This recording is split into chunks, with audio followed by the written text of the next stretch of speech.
कबहू की हो यही रहने रहूंगो। कैसी रहनी? जथा लाभ संतोष सदा,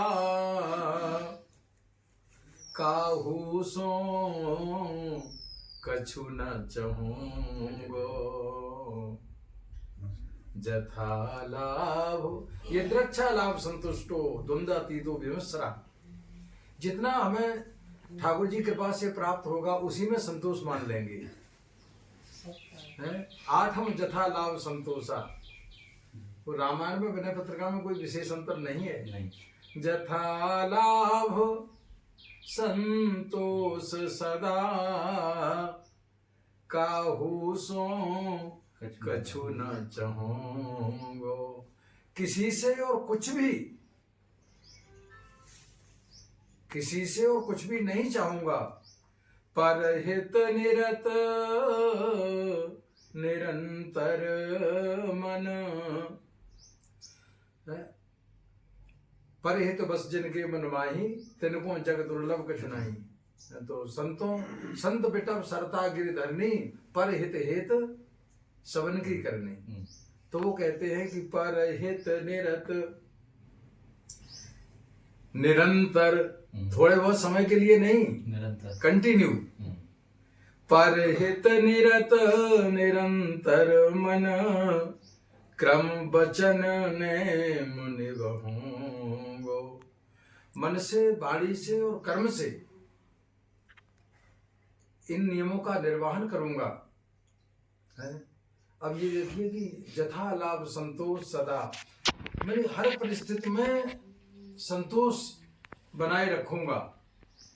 जो भी प्राप्त होगा, जैसे भी प्राप्त होगा, जितना भी प्राप्त होगा, जैसे भगवान ने नवदा भक्ति में कहा है कि आठ जथा लाभ संतोषा, सपने नहीं देखे पर दोषा।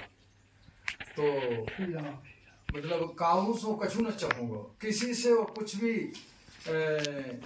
निर्माण मोहाजित संग दोषा, आध्यात्म वृत्त्या विनिवृत्ति कामा। और आगे कहते हैं कि परसु वचन अति दुसहा श्रवण। अगर कोई मेरे को गाली भी देगा ना जी, इससे ज्यादा तो परसु वचन कुछ हो नहीं सकते। परसु वचन अति दुसहा श्रवण, सुन ते ही पावक न दहूं। मतलब मन में अंदर विचार भी नहीं आएगा क्रोध का, चाहे कोई कितना ही कड़ुए वचन, कितना ही कठोर वाणी का प्रयोग करे, लेकिन ते ही पावक हो न दहूंगो। लोग कहते हैं ना, किसी ने बोले ऐसी बात कह दी कि शरीर में आग लग गई, तो वो पावक शब्द कहा है कि क्रोध, क्रोध जो है अग्नि का स्वरूप। क्रोध में जलता है आदमी। अब जैसे आग में बाहर से जलते हैं तो क्रोध में अंदर से जलते हैं। वो अंदर कौन बैठा हुआ है? अंदर परमात्मा बैठा हुआ है हृदय में। कहते हैं आज हमारा हृदय जल रहा है। हृदय नहीं जल रहा है, भगवान का घर जल रहा है, परमात्मा का मंदिर जल रहा है। इसलिए कहते हैं कि परसु वचन अति दुसह श्रवण, सुनते ही पावक न दहूं। कभी भी अपने हृदय को जलाना नहीं चाहिए। क्यों? कि वो हृदय जो है भगवान का मंदिर है। हृदय से अर्जुन तिष्ठति। गीता में भगवान कहते हैं कि भगवान बोले कहाँ रहते हैं? बोले हृदय में। जो अभी आप पुरुषोक्त बोल रहे थे उसमें यही तो है कि सा अत्यतिष्ठत दशांगुलम, ये 10 अंगुल का जो हृदय है, ये हृदय ही भगवान का निवास स्थान है। तो विगत मान समशीतल मन, पर गुण नहीं दोष गहूंगो। देखो दोषों को तो विचार आता है, लेकिन यहाँ पर गुण भी लिखा है। पर गुण दोनों को अगर यदि आप दूसरे के गुण भी ग्रहण करते हैं तो आप डिग जाएंगे, फेल हो जाएंगे। क्योंकि करने ही पड़ेंगे, फिर तो करने पड़ेंगे। सुख की अनुभूति करेंगे तो दुख आएगा। इसलिए उन्होंने कई बार लिखा है कि तत्संग दुसंग। बोले कुसंग तो छोड़ो ही छोड़ो, लेकिन सत्संग भी छोड़ो। क्यों भाई? वही पर गुण आ गया ना। दूसरे के गुणों को ग्रहण करोगे तो कुछ तो, जब किसी चीज को रखोगे तो कोई चीज तो निकलेगी बाहर से। तो इसलिए जो अपना स्वभाव है, जो प्राकृतिक है, जो नेचुरल है, जो सहज सहज वृत्ति है, सहज वृत्ति को बनावटी मत होने दो, सहज को सहज ही रहने दो। सहज मिले सो दूध सम मांगे, मिले सो पानी, ताए रक्त समझानिए जामे खेचा तानी। तो सहज भाव जो है, सहज सरल रघुवर वचन, सहज ही चले सकल जग स्वामी, मनोमत वर कुंजर गामी। तो सहज जो है, उत्तमा सहजा भक्ति, मध्यमा ध्यान धारणा, कनिष्ठा शास्त्र चिंता छे, तीर्थ यात्रा अधमा धमा। कि यद्यपि सम नहीं राग न रोसु, यद्यपि सम नहीं राग न रोसु, और गने न पाप पुण्य गुण दोषु। भगवान न किसी के गुणों को ग्रहण करते हैं, न दोषों को ग्रहण करते हैं। वो तो मतलब जो है, जीव का जैसे कर्म है, विश्व कर्म प्रधान विश्व करी राखा, जो जस करे सो तस फल चाखा। तदपि विषम सम करें विहारा, भगत अभगत हृदय अनुसारा।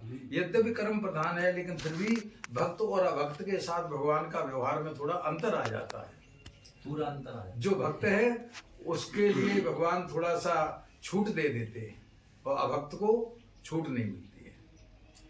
तो आगे कहते हैं कि परिहर देह जनित चिंता, मतलब अब आगे कैसे होगा, अब व्यवसाय नहीं है, रोजी रोजगार ठप हो गया है। तो परिहर देह, ये साधु की रहनी, साधु के लिए बताते हैं। परिहर देह जनित चिंता, जो साधु होते हैं वो अपने शरीर की, मतलब खान पान की भी, रात को मटकी भी ऊंधी करके रख देते हैं। बोले सुबह के लिए जल भी नहीं रखना है इसमें, सुबह होगा तो फिर देखा जाएगा। परिहर देह जनित चिंता, क्यों जायो सो प्रतिपाल श्री रामदास गोविंद। जब दांत न थे तब दूध देओ, जब दांत दे तो अनाज दे। जीव बसे जलवर तल में तिनकी सुध ले, सो तेरी ले। कायो को सोच करे मन मूर्ख, सोच करे कछु हाथ न आए है। जान को दे अजान को दे। परिहर देह जनित चिंता, वास्तव में अगर भगवान का आश्रय है तो शरीर की चिंता कभी नहीं करनी चाहिए। परिहर देह जनित चिंता, दुख सुख सम बुद्धि सहोगो। सुख को और दुख को समानता में लेंगे, क्यों कि विपत्ति काल कर सद्गुण नेहा। विपत्ति और संपत्ति, संपत्ति क्या है? विपद विस्मरणम विष्णु, संपत्ति नारायण स्मृति। सबसे बड़ी विपत्ति है भगवान को भूलना, और सबसे बड़ी संपत्ति है भगवान की याद आना, ठाकुर जी को याद रखना। तो परिहर देह जनित चिंता, दुख सुख सम बुद्धि सहोगो। मतलब वहां पर जो है, हर्ष विषाद न कछु और आवा, न कहीं हर्ष है, आवत हर्ष न उपजे, जावत शोक न होए।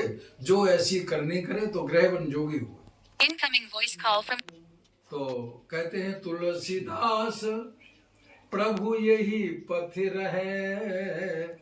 गोस्वामी जी कहते हैं कि ऐसा अगर कृपा कर दो आप, तुलसीदास प्रभु यही पथ रहे, अविचल हरि भगत ही लहूं।